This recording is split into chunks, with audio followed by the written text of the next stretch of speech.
네, 안녕하세요. 저는 발표를 맡게 된 이재혁이라고 합니다. 제가 발표할 주제는 인텔 SGX 환경에서 취약점이 존재할 때 이 취약점을 어떻게 exploit 할 수 있고 또 그 메모리 취약점을 exploit 했을 때 공격자가 어떤 행위를 할 수 있는지에 대해서 저희가 연구한 바를 발표하고자 합니다.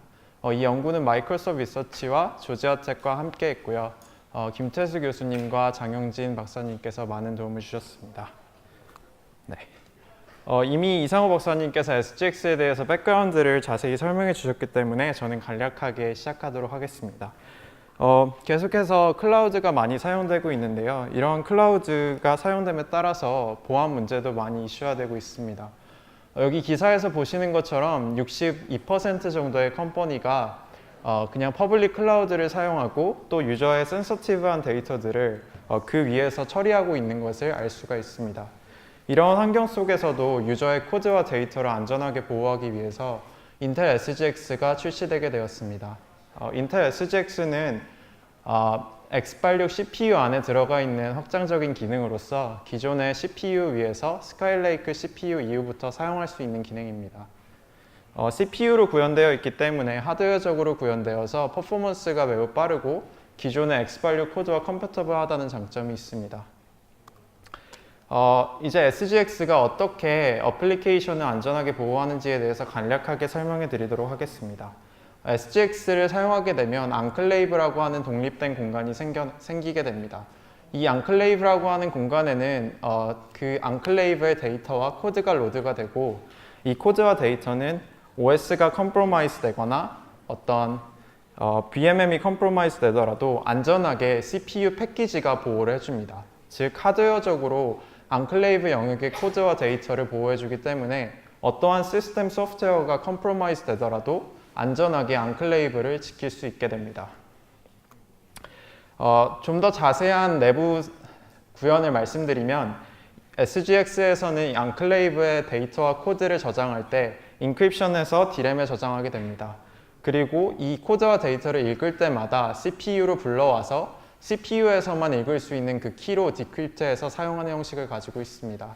이런 방식을 채택하고 있기 때문에 기존의 스누핑 어택이나 콜드부트 어택 그리고 DMA 어택으로부터 방어할 수 있다는 장점이 있습니다.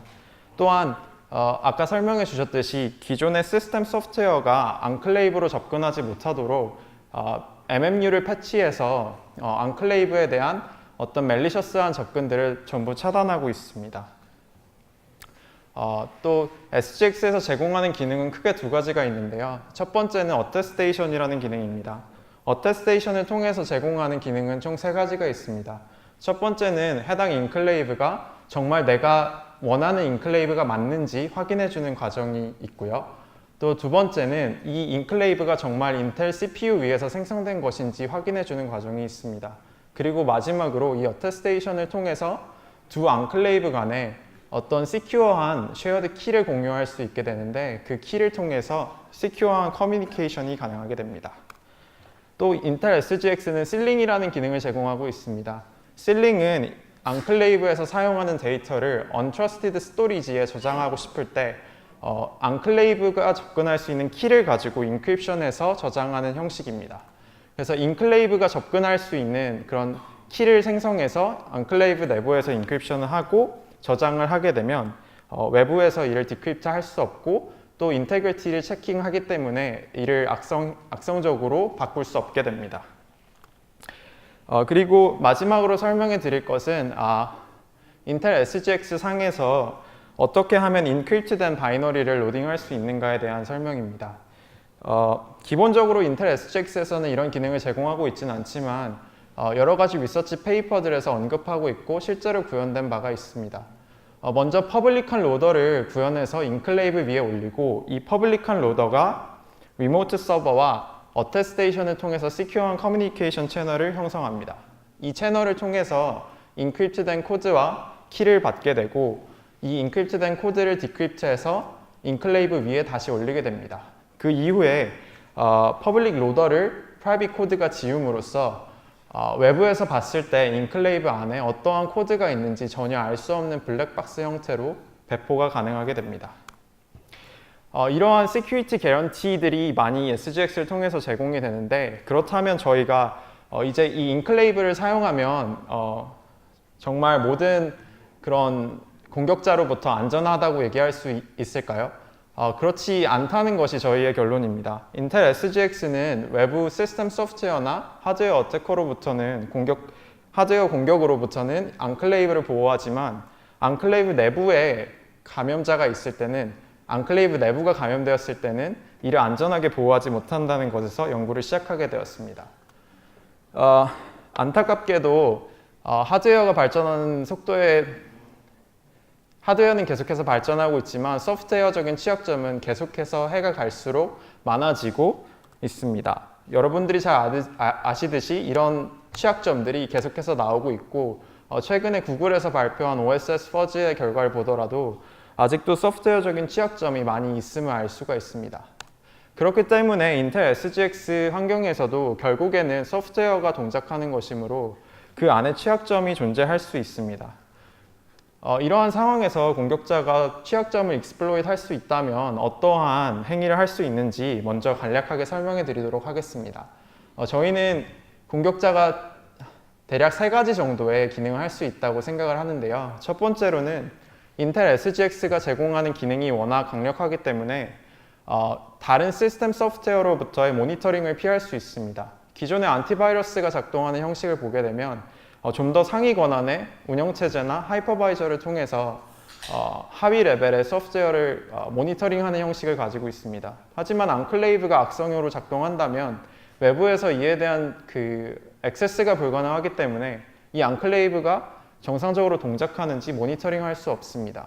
그래서 스텔시한 말웨어를 구현할 수 있고요.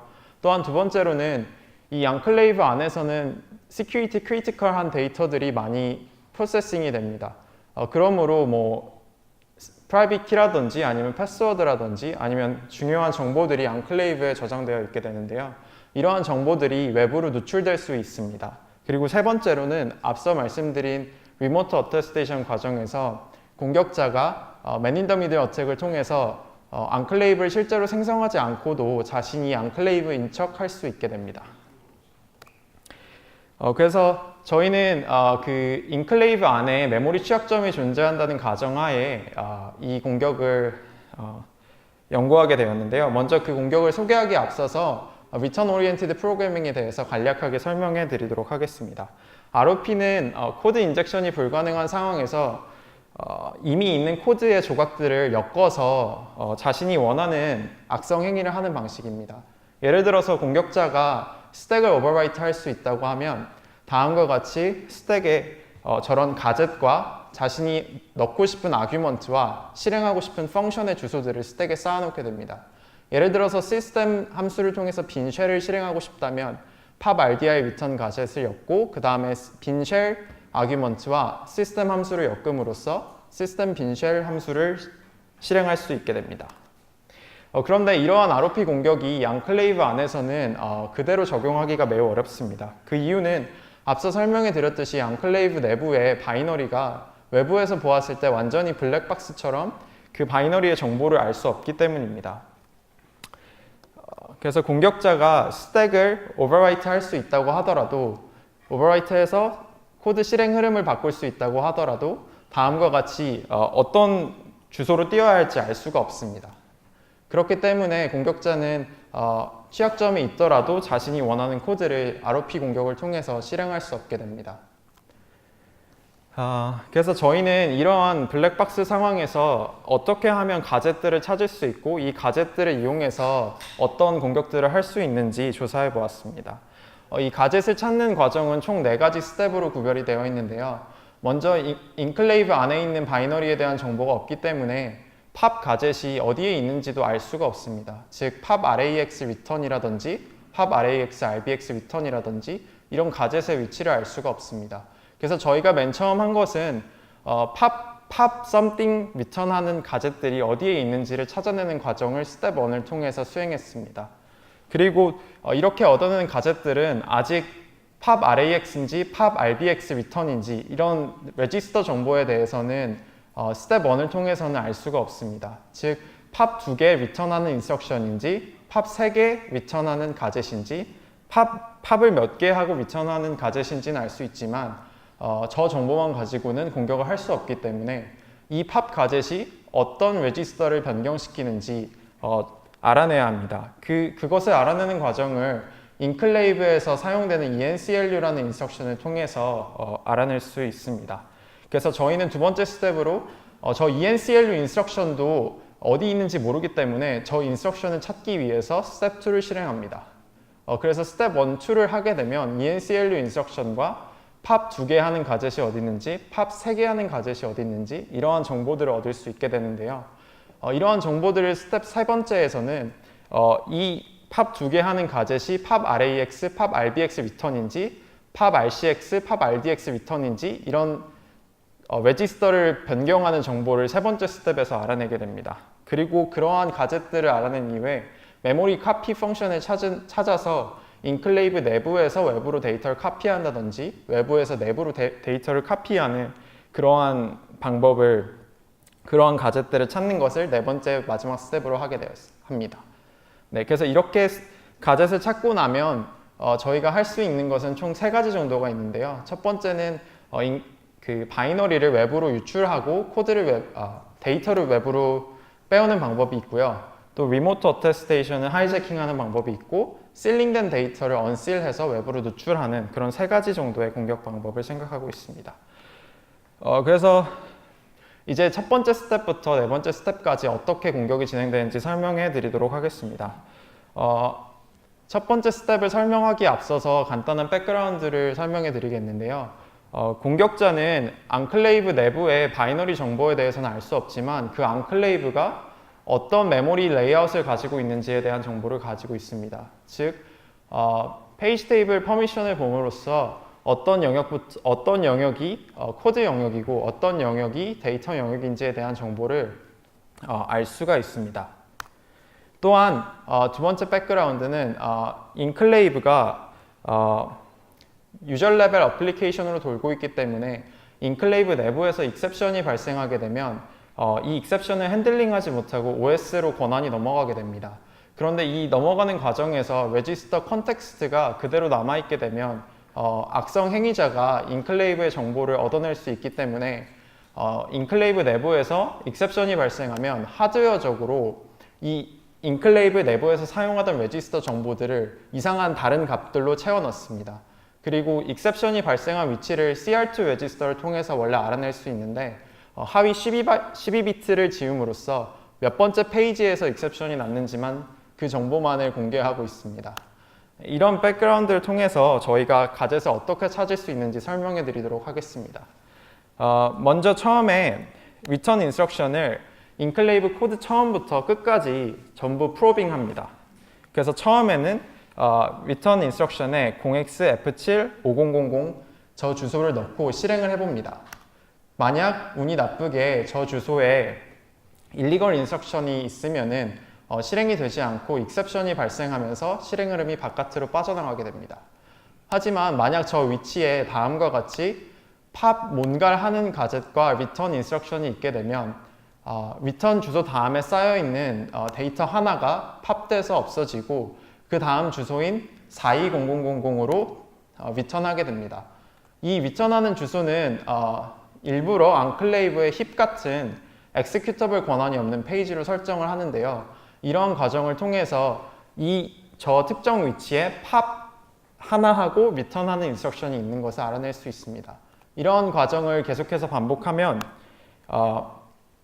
결국 팝 3개인 것을 생각해 봤을 때 팝 3번이기 때문에 3개의 어드레스가 팝이 되고 마지막 return을 이쪽 주소로 하게 되면 익셉션이 발생하고 CR2 레지스터에 저 값이 기록되게 됩니다. 저 값을 봄으로써 이 가젯이 팝을 3번 하는 가젯이구나 라는 것을 알 수가 있게 됩니다. 이런 식을 통해서 팝을 1번 하는 가젯, 팝을 2번 하는 가젯, 3번 하는 가젯, 10번 하는 가젯, 모든 가젯들을 찾아낼 수가 있습니다. 그래서 보시는 것처럼 몇 번째 주소에 팝이 1번 있고 팝이 3번 있고 팝이 5번 있고 이런 정보들을 스텝 1을 통해서 알아낼 수 있습니다. 근데 앞서 말씀드렸듯이 팝을 1번 하고 3번 하고 하는 그런 인스트럭션의 정보는 사실 그렇게 유용하지 않습니다. 그 이유는 레지스터를 조작함으로써 파라미터 값을 변경해서 저희가 원하는 코드를 실행해야 하는데 저런 정보만 가지고는 저희가 원하는 코드를 실행할 수 없기 때문입니다. 그래서 이제 두 번째 스텝에서는 저 pop 인스트럭션이 pop RAX return인지 pop RBX return인지를 알아내는 과정을 거치게 됩니다. 스텝 2를 설명하기 앞서서 간단한 백그라운드를 또 말씀드리겠습니다. 아까 인클레이브에서 익셉션이 발생하게 되면 하드웨어적으로 인클레이브 컨텍스트가 클리어되고 바깥으로 빠져나간다고 말씀드렸습니다. 그런데 인클레이브에서 외부와 통신하기 위해서 이 exit이라고 하는 인스트럭션을 사용하게 됩니다. 이 exit이 실행되면 그 익셉션이 발생하는 상황과는 다르게 레지스터 컨텍스트가 그대로 보존되게 됩니다. 그렇기 때문에 인클레이브 내부의 레지스터 정보를 외부에서 그대로 알 수 있게 됩니다. 그래서 이 exit이라는 인스트럭션은 저 enclu 인스트럭션의 리프 펑션으로 실행되게 됩니다. 이걸 이해하기 위해서 syscall 인스트럭션을 생각하시면 편하신데요. RAX 레지스터를 통해서 syscall 번호를 설정하는 것처럼 enclu라는 인스트럭션에 RAX 0x4를 넣고 enclu 인스트럭션을 실행하게 되면 이 exit이 실행되게 됩니다. 그래서 저희가 먼저 이 exit이라는 인스트럭션을 찾기 위해서 앞서 찾은 가젯들을 모두 체인을 합니다. 앞서 찾은 pop 2번 return, pop 3번 return 이런 인스트럭션들을 전부 체이닝해서 체이닝 하는데 그 값을 전부 0x4로 세팅하게 됩니다. 여기서 0x4로 세팅하는 이유는 앞서 말씀드렸듯이 이 exit이라고 하는 인스트럭션이 RAX 4일 때 실행되기 때문입니다. 그래서 운이 좋게 저희가 찾은 가젯들 중에 pop RAX return이라는 가젯이 있으면 저 체인된 가젯들이 실행되면서 이 exit이 실행됩니다. 그러면 이 exit이 0x4번지 주소로 점프를 하게 되는데요. 이 0x4번지는 unmapped된 어드레스이기 때문에 익셉션이 발생하고 이를 통해서 이 exit이 실행됐는지 여부를 알 수 있게 됩니다. 이렇게 이 exit을 enclu 인스트럭션의 위치를 이 exit이 발생하는지 안 하는지의 여부로 찾아낼 수 있게 됩니다. 그 이후에는 pop RAX return 가젯을 찾아야 되는데요. pop RAX return 인스트럭션이 중요한 이유는 이 enclu의 인스트럭션을 pop RAX return 가젯으로 조정할 수 있기 때문입니다. 그래서 pop RAX return을 찾는 방식은 이미 enclu 인스트럭션의 위치를 알고 있기 때문에 enclu 인스트럭션을 맨 마지막에 두고 그 앞에 여러 가지 가젯을 체인해 가면서 전부 0x4로 레지스터를 세팅하게끔 만들어 봅니다. 처음에는 옆에 보시는 것처럼 002랑 20 가젯을 체인했을 때 마지막에 enclu 인스트럭션을 리턴했을 때는 이 exit이 발생하지 않는다면 그 가젯들 중에는 pop RAX return이 없다는 얘기입니다. 근데 그러니까 다음에 또 찾은 가젯을 하나 더 더해서 뭐 예를 들어서 저 가젯을 하나 더 넣어서 마지막에 enclu를 실행해 봤더니 이 exit이 발생했다고 하면 이제 맨 마지막에 실행했던 그 가젯이 pop RAX return인 것을 알 수가 있습니다. 네, 이렇게 해서 pop RAX return과 enclu 인스트럭션과 팝을 몇 개 하는지에 대한 정보들을 수집할 수 있는데요. 최종적으로 저희가 원하는 것은 이 팝 인스트럭션들이 결국에 어떤 레지스터를 변화시키는지입니다. 그렇기 때문에 다음과 같은 테크닉을 이용해서 레지스터에 변화되는 순서와 어떤 레지스터가 변경되는지를 찾아낼 수 있습니다. 먼저 저기 보시는 것처럼 팝 2개 하는 인스트럭션을 스택에 넣습니다. 그리고 그 뒤에는 어떤 특정한 저희가 알아볼 수 있는 숫자를 스택에 쌓아놓게 됩니다. 예를 들어서 0x0001, 0x0002를 쌓아놓고 그 다음에 pop RAX 가젯과 0x0004를 넣고 enclu 인스트럭션을 실행하게 되면 최종적으로는 이 exit이 발생하게 됩니다. 여기서 재밌는 점은 이 exit이 발생했을 때 앙클레이브 내부에 있던 레지스터 컨텍스트가 그대로 보존된다는 점입니다. 그렇기 때문에 외부에서 봤을 때 RAX가 RSI가 0x0001이고 RDI가 0x0002라면 이 팝 2개 하는 가젯이 결국에는 RSI와 RDI 레지스터를 변경하고 또 팝을 하는 순서도 RSI, RDI 순서로 한다는 것을 알 수가 있습니다.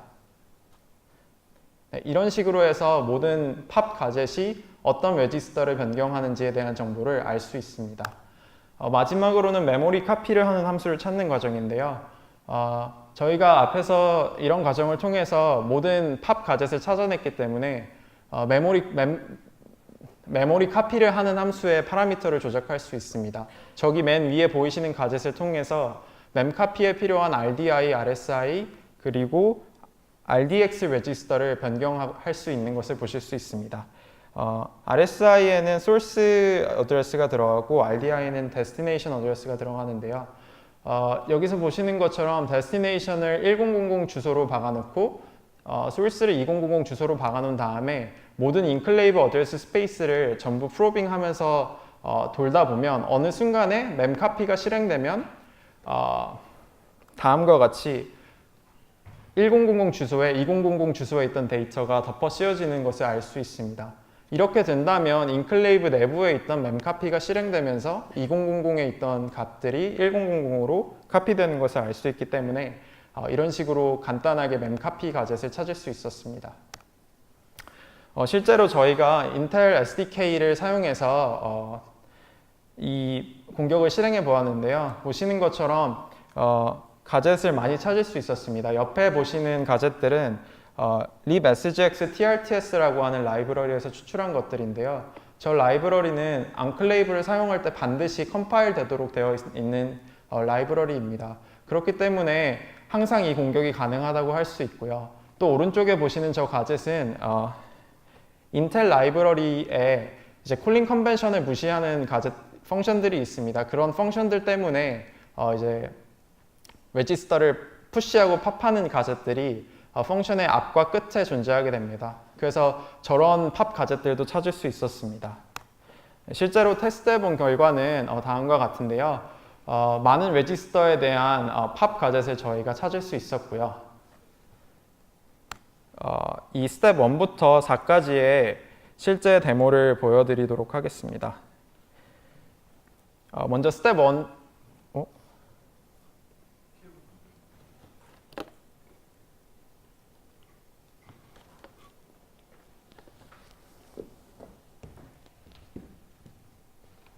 어떻게 된 걸까요?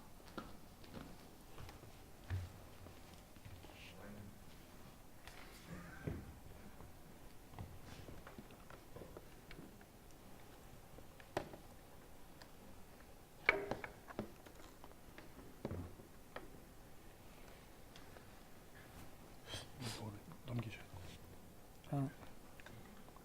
더블로 나오게. 네.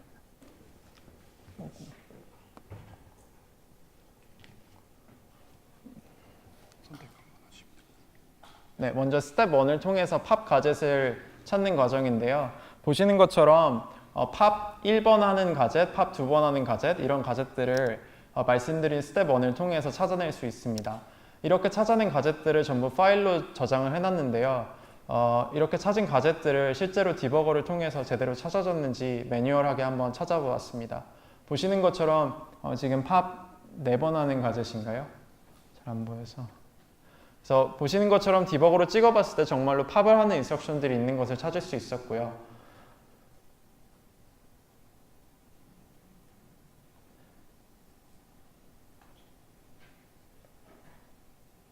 네, 이렇게 스텝 1을 실행하면 모든 가젯들을 찾을 수 있습니다. 그 이후에는 이제 ENCLU 인스트럭션을 찾는 과정입니다. 모든 저희가 앞에서 찾은 팝 가젯들을 체이닝하면서 모든 인클레이브 코드 베이스를 돌다 보면 어느 순간에 ENCLU 인스트럭션이 실행되면서 보시는 것처럼 이 엑싯이 발생하게 됩니다. 그러면 저희가 그 어드레스를 가지고 ENCLU 인스트럭션이 어디에 있는지 알 수 있게 됩니다. 그래서 또 디버거로 확인해 보면 지금 저기 배드라고 나오지만 GDB가 인식을 못해서 그런 건데 실제 OP 코드를 확인해 보면 네, 저렇게 나오는 것을 알 수 있습니다. 그래서 이렇게 ENCLU 인스트럭션을 찾은 이후에는 팝 가젯들을 어떤 레지스터를 팝하고 몇 번째 순서로 팝하는지를 찾아내게 되는데요. 보시는 것처럼 저희가 알 수 있는 특정 값을 레지스터에 세팅함으로써 이 가젯이 몇 번째로 팝되는지, 어떤 레지스터들이 팝되는지를 알 수 있게 됩니다. 그래서 최종적으로는 이 과정을 통해서 저런 가젯을 찾을 수 있었습니다.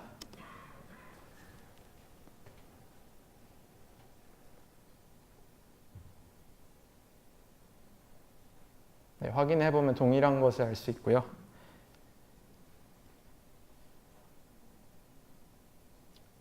이제 찾아낸 가젯들을 가지고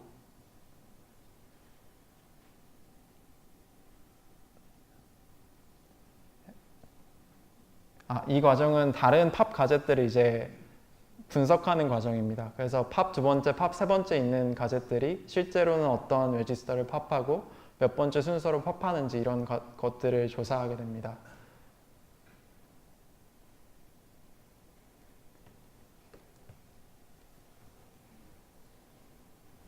네, 그래서 이렇게 조사를 하고 나면은 다음과 같이 또 저희가 필요한 RSI, RDI, RDX를 팝하는 가젯을 찾을 수 있고요. 이것도 확인해 보면 제대로 찾아진 것을 볼 수가 있습니다.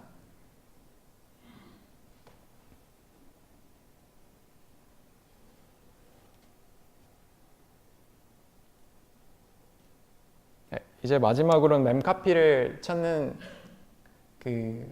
마지막 스텝인데요. 저희가 RSI, RDI, RDX를 제대로 세팅해놓고 인클레이브 코드를 돌다 보면 멤카피가 실행되면서 언클레이브 코드가 외부로 복사되는 것을 확인할 수 있습니다. 이를 통해서 멤카피의 위치도 확인할 수 있었습니다.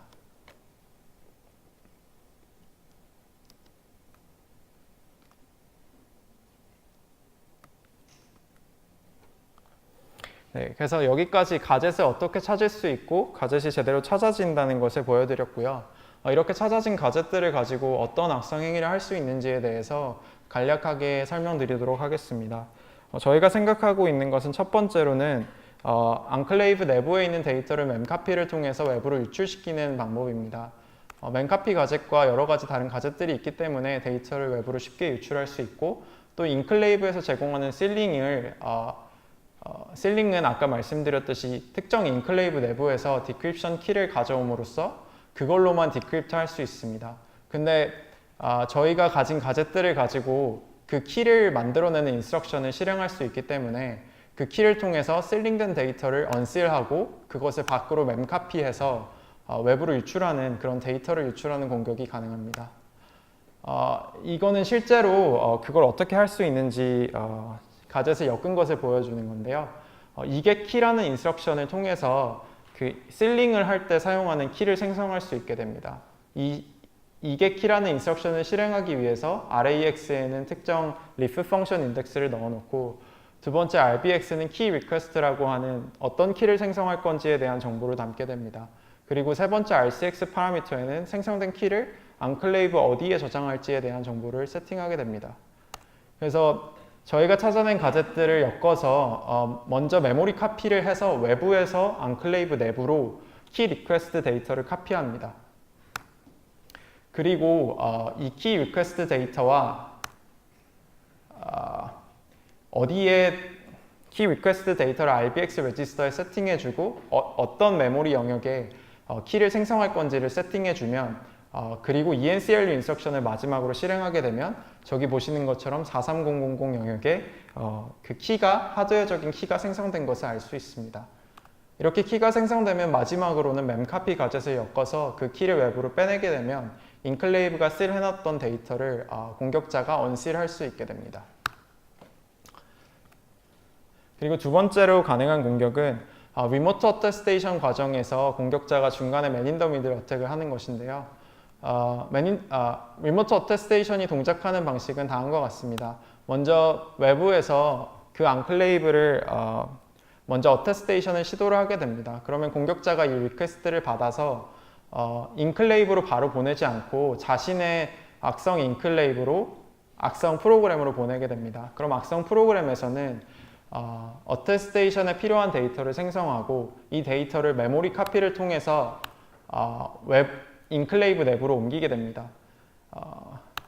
그래서 이 인클레이브 내부로 옮겨진 데이터를 이용해서 리포트라고 하는 데이터를 생성할 수 있는데요. 이 리포트라는 데이터는 특정 인클레이브에 바운드된 데이터입니다. 그렇기 때문에 어떤 특정 인클레이브에서밖에 생성을 할 수 없지만 저희가 이 exploit을 통해서 리포트 데이터를 얻어낼 수 있었습니다. 그래서 저 리포트 데이터를 만들어내면 있어서 저 어테스테이션 데이터가 필요한데 어테스테이션 데이터에는 shared secret value를 세팅하게 되어 있습니다. 그래서 공격자가 자신이 원하는 밸류로 저 어테스테이션 데이터를 조작하게 되면 어테스테이션 이후에 생성되는 시큐어 채널을 중간에서 들여다볼 수 있게 됩니다.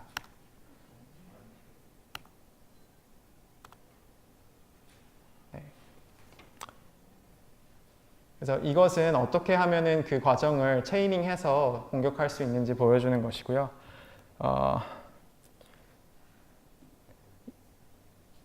먼저 저쪽에 왼쪽에 보시는 게 실제 저쪽에 어태커의 공격 코드이고 오른쪽이 실제 인클레이브입니다. 그리고 맨 왼쪽에 있는 것이 리모트에 있는 어테스테이션 하는 서버입니다.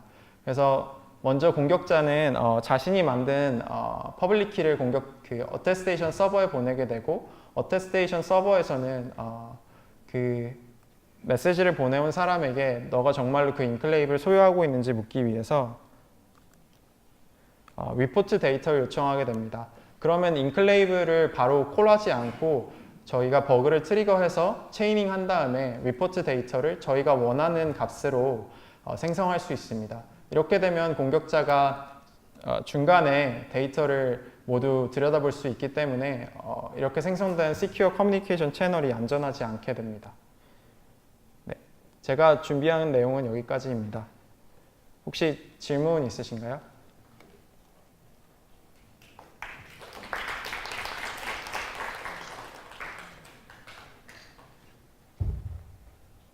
잘 들었습니다. 네. 정말 너무 도와주네요. 근데 이제 궁금한 거는 아까 네. 얘기를 하셨는데 아플레이브에서 실제로 저런 가제트를 충분히 만들 수 있는지를 증명하는 것도 굉장히 중요할 것 같은데 예전에 예를 들어서는 립시 같은 데서는 튜링 컴플리트하다라는 건 증명을 하고 그러는데 네. 여기서는 아플레이브에 올라가는 코드가 굉장히 작을 수도 있을 것 같거든요. 네. 그런 경우에 항상 충분히 뽑아낼 수 있다는 건 어떻게 검증하셨는지. 그래서 저희가 대상으로 한 코드가 기본적으로 제공되는 SDK를 사용하는 코드입니다. 그래서 리모트 어테스테이션을 하기 위해서 반드시 들어가야 하는 코드들이 있는데 그 인클레이브를 대상으로 가젯을 뽑아냈고요. 옆에 보시는 저 왼쪽 가젯들을 보시면 저 가젯들이 libsgx trts라고 하는 라이브러리에서 가져온 것을 알 수 있습니다. 저 라이브러리는 어떻게 컴파일을 하더라도 SDK를 사용하면 바이너리 사이즈, 자신의 코드 사이즈가 작더라도 항상 들어가 있어야 되는 그런 라이브러리인데 저 가젯들만 가지고 저희가 공격을 할 수 있기 때문에 가젯이 충분하다고 말할 수 있을 것 같습니다. 소개해 주신 공격은 저 가제트로 충분하다고 얘기할 수 있을 것 같아요. 네. 그리고 제너럴한 어떤 프로그램을 만든다면 네. 가능할 수 있는. 그래서 제너럴한 프로그램을 만들기에는 불가능할 수 있는데요. 저 가젯들을 통해서 결국에는 말씀드린 것처럼 리모트 어테스테이션 과정에 공격자가 개입해서 자신이 앙클레이브가 아닌데도 마치 앙클레이브인 것처럼 어테스테이션을 할 수가 있습니다. 그렇기 때문에 굳이 코드 인젝션이 하지 않더라도, 그러니까 ROP로 원하는 코드를 실행하지 않더라도 untrusted 앱을 만들고 거기서 자신이 원하는 행위를 다 수행한 후에 어테스테이션을 요청할 때만 저 취약한 앙클레이브를 불러서 리포트를 생성함으로써 마치 저 공격자의 untrusted 코드가 앙클레이브인 것처럼 동작하게 보이게 할 수 있습니다. 그래서 말씀하신 것처럼 튜링 컴플리트한지는 확인해보지 못했지만 저런 식으로 공격을 하게 되면 공격자가 원하는 행위를 충분히 할 수 있을 것이라고 생각이 됩니다. 다음 질문 좀 하겠습니다. 저 뒤쪽에.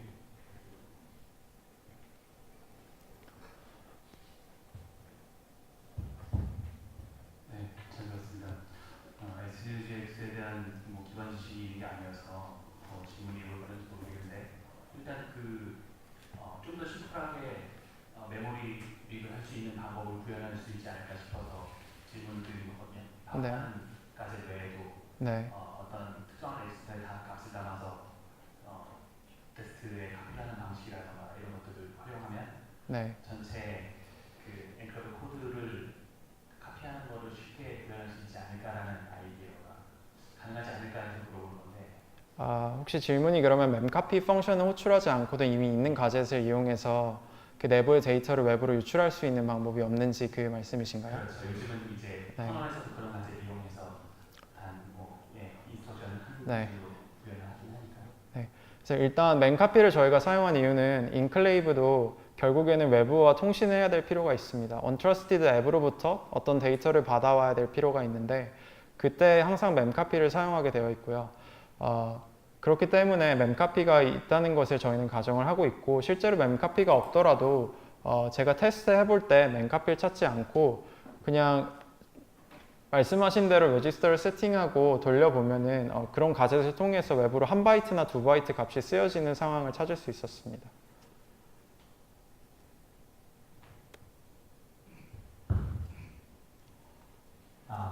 발표 잘 들었습니다. 네. 제 질문은 가드 찾을 때 네, 필기 테이블 보시고 코드 양을 가서 순차로 탐색하면서 찾으신 것 같은데 네 맞습니다. 이게 ASLR이 걸려있을 경우에는 코드 양을 찾기도 힘들 것 같은데 그럴 경우에도 가끔 가능한가요? 일단 저희도 공격자가 시스템 소프트웨어라고 가정을 하고 있기 때문에 뭐 ASLR 같은 경우는 없다고 가정을 하고 있고요. 물론 말씀하신 것처럼 인클레이브 코드 내부에 ASLR이 걸려 있는 경우는 가젯을 찾는 것이 어렵습니다. 감사합니다. 하나 더 보겠습니다. 보여주신 게 memcopy가 그런 시멘틱이 있으니까 그런 것들을 인퍼런스가 가능한 건데 그러면 다양한 여러 가지 펑션들을 뭔가 모델링해서 시멘틱을 알아낼 수 있는 그런 방법이 있을까요? 제 질문을 잘 이해하지 못한 것 같은데 어떤 상황을... memcopy 같은 의미는 함수들을 예. 함수를 찾을 수 있는 방법이 있을까요? 그거는 함수마다 다 다를 것 같습니다. 일단 저희가 memcopy를 이용한 것은 소스랑 데스티네이션을 레지스터 세팅을 함으로써 설정할 수 있으니까 인클레이브 안에 있는 memcopy를 밖의 영역으로 데스티네이션을 설정하면 거기에 값이 쓰여지는 걸 확인하면 이게 memcopy인지 아닌지 알 수 있었던 거고요. 뭐 예를 들어서 말씀하신 것처럼 뭐 어떤 특정 외부 코드로 엑싯을 한다든지 이런 코드를 찾기 위해서 그 코드 영역을 executable 하지 않게 만들어 놓고 뭐 실행하다 보면은 그쪽으로 띄었을 때 뭐 세그멘테이션 폴트가 날 테니까 그런 것들을 보고 이게 뭐 어떤 이 엑싯을 하는 펑션이구나 이런 것들을 알 수는 있을 것 같습니다.